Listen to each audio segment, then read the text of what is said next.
malu datang rumah orang tidak dijemput, nak air free pula.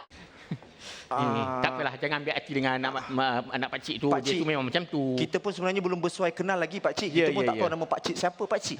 Ya? Nama pakcik siapa? Nama pakcik adalah Mustaji. Mustaji. Bertaji. Oh. Pakcik dulu pernah berlayar ke seberang laut, mencari ilmu.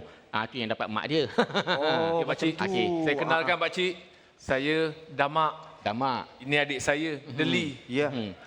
Nama pendek saya Deli, kalau panjang Delicious. Kamu berdua tidur di mana? Itulah pakcik. Kami ni tak ada rumah pakcik. Kalaulah boleh pakcik tumpangkan kami di rumah ini. Kalau macam tu bagi adik kata, pakcik rasa elok sangatlah tu, ya. Tapi di sini saja, jangan ke dalam. Kami dibenarkan tinggal sini. Di sini saja. Pakcik tidur mana? Pakcik tidur kat dalam lah. Ya. Baik. Terima kasih banyak pakcik.